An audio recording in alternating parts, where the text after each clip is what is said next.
नमस्कार दोस्तों, मैं अजय कुमार अपने YouTube चैनल दिव्यांग सागर पे आप सभी का स्वागत करता हूं। आज हम डिस्कस करेंगे यूपीएससी के प्रीलिम्स के सिलेबस के बारे में। UPSC civil services IAS prelims exam syllabus. तो आइए देखते हैं। अगर आपको इसको डाउनलोड करना है तो आप www.sarkariresult.com पे जाके इसको डाउनलोड कर सकते हैं सिलेबस। आइए स्टार्ट करने से पहले हम इसका नोट पढ़ लेते हैं कि इसने सुझाव क्या दिया है। तो आइए देखते हैं। नोट में यह दिया गया है, उम्मीदवार को सलाह दी जाती है कि वे प्रारंभिक परीक्षा के लिए इस खंड में प्रकाशित पाठ्यक्रम का अध्ययन करें, क्योंकि कई विषयों के पाठ्यक्रम में समय समय पर परिवर्तन किए गए हैं। आइए भाग क, जिसको प्रारंभिक परीक्षा कहते हैं। आप जानते हैं यूपीएससी का 3 चरण में एग्ज़ाम होता है, क ख ग, यानी प्रारंभिक परीक्षा, प्री, मेंस, ख और ग कहेंगे इंटरव्यू। तो ये क भाग है प्रारंभिक परीक्षा का सिलेबस। प्रश्न पत्र नंबर 1 ये 200 अंक का होता है। इसका एग्ज़ाम 2 घंटे का होता है। तो आइए पहले प्रश्न पत्र के बारे में हम आपसे चर्चा करेंगे। तो आइए देखते हैं प्रीलिम्स का पहला प्रश्न पत्र। तो शुरू करते हैं। पहले प्रश्न पत्र के बारे में देखेंगे। पहला टॉपिक, राष्ट्रीय और अंतर्राष्ट्रीय महत्व की सामयिक घटनाएं। नेक्स्ट है भारत का इतिहास और भारतीय राष्ट्रीय आंदोलन। नेक्स्ट है भारत एवं विश्व भूगोल। इसके अंतर्गत भारत एवं विश्व का प्राकृतिक, सामाजिक, आर्थिक भूगोल।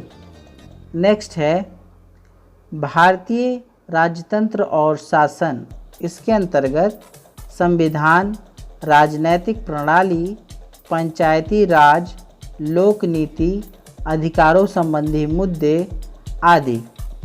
नेक्स्ट है आर्थिक और सामाजिक विकास। इसके अंतर्गत सतत विकास, गरीबी, समावेशन, जनसांख्यिकी, सामाजिक क्षेत्र में की गई पहल आदि।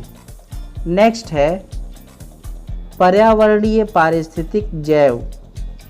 इसके अंतर्गत विविधता और मौसम परिवर्तन संबंधी सामान्य मुद्दे, जिनके लिए विषयगत विशेषज्ञता आवश्यक नहीं है।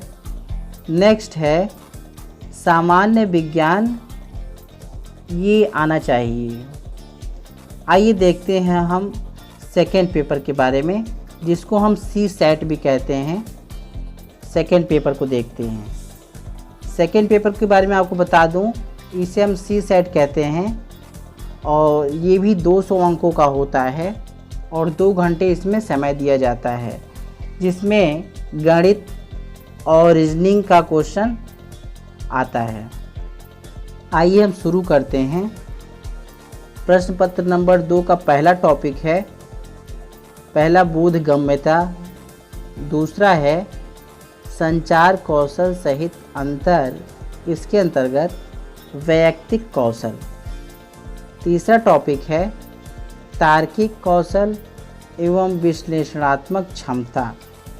चौथा है निर्णय लेना और समस्या समाधान। पांचवा है सामान्य मानसिक योग्यता। छठा है आधारभूत संख्यान ब्रैकेट में संख्याएं और उनके संबंध, विस्तार क्रम आदि। 10वीं कक्षा स्तर का सभी चीज़ आएंगे, मैथ वगैरह। आंकड़ों का निर्वचन ब्रैकेट में चार्ट, ग्राफ, तालिका, आंकड़ों की पर्याप्तता आदि 10वीं कक्षा का स्तर होगा। जो भी इसमें बताया जा रहा है, मैथ पूछा जाएगा, वो लगभग 10वीं कक्षा से पूछा जाएगा। कुछ देख लेते हैं। यूपीएससी ने 3 टिप्पणी की हैं, जिनके बारे में आपको जानना आवश्यक है। ये कुछ रूल है इनके। तो पहले टिप्पणी के बारे में देख लेते हैं। इन्होंने कहा है सिविल सेवा प्रारंभिक परीक्षा का सामान्य अध्ययन प्रश्न पत्र 2 आहर्त प्रश्न पत्र होगा, जिसके लिए न्यूनतम 33% आहर्त अंक निर्धारित किए गए हैं। ये कह रहे हैं कि प्रश्न पत्र जो आपको दूसरा मैंने बताया, जिसमें सामान्य गणित और रीजनिंग आएगा, जिसको CSAT कहते हैं, उसमें आपको केवल पासिंग मार्क लाना है। 33% नंबर आपको लाना है पास करने के लिए। आइए दूसरे टिप्पणी के बारे में देखते हैं। UPSC ने क्या टिप्पणी किया है। इन्होंने बताया है प्रश्न बहुविकल्पीय वस्तुनिष्ठ प्रकार के होंगे, यानी कोई भी प्रश्न आएगा तो उसके 4 उत्तर होंगे, जिसमें आपको एक सिलेक्ट करना है, ऑब्जेक्टिव टाइप क्वेश्चन। ये तीसरे टिप्पणी में क्या कह रहे हैं, मूल्यांकन के प्रयोजन से उम्मीदवार के लिए यह अनिवार्य है कि वह सिविल सेवा प्रारंभिक परीक्षा के दोनों पेपरों में सम्मिलित हो। यदि कोई उम्मीदवार सिविल सेवा प्रारंभिक परीक्षा के दोनों पेपरों में सम्मिलित नहीं होता है, तब उसे अयोग्य ठहराया जाएगा।